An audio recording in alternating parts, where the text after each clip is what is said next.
Hey, welcome back, PR Breaker. This video will show you the exact things you need to know to become sub 5 with the intuitive L4E method on Pyraminx. Let's go. A solve using the L4E method is broken down into 2 steps, so if you can master both of them, you'll be sub 5 in no time. The first step is to build a V, and there's lots of techniques for it. The one that you should not be using is creating your centers and then just inserting all of the edges individually. That's super inefficient. The best way that you should be creating your V's is using block building techniques. So this right here is a block and you want to preserve it to skip an edge for later on use. But there's actually more you can do than that. You want to also be creating blocks and then preserving them at the same time to create V's in 5 moves or less. So in this scramble, there's a block here on blue, and if you notice when you put in this center, it actually creates another block. So you should be looking for 1 move blocks and preserving blocks that are already there. So here you can lift up this side. It achieves 2 things at once.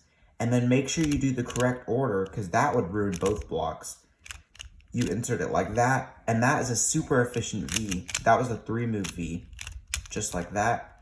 And that leads us to our second part of the solve that you need to master, which is your L4E. The longest part of the L4E is actually the recognition because there's 3 steps to it. First, you have to look at the bottom color and then try to match up the center. Then second, you have to look at this color and then match it with this side to create the block. And then third, you have to recognize the last 3 edges case. And the way that we can remove 2 of those pauses is considering this piece as a whole. So instead of looking at the bottom color, which is green, creating the center right here, and then looking at this color and matching it up with that side and then starting, what we want to do is take a look at both colors at the same time. You want to make sure that you're remembering that this green is on the bottom, and then move the center combo of these 2 colors here. These should always be opposites, but that should be kind of instinctive. You should visualize, it shouldn't be here because these are the same, but these should go like there, and it creates a block. You should visually consider this as creating a block, and the only way that it can create a block is because they're opposite colors, because you're going to lift up the side. So visualize this piece attaching to this center, and instead of doing tons of U moves in recognition, you can look at the bottom once and the front, and then move it so the centers are in front of it.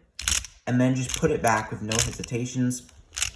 And the second thing is that you can already start to notice as you're putting it back that these 3 colors are opposite because of the way that this is positioned. So you can almost go straight into the last insert right away.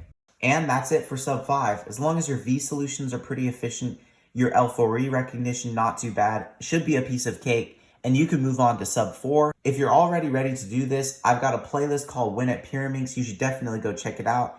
It includes your next steps to go from sub 5 to sub 4 and all the way to sub 2. I will see you there.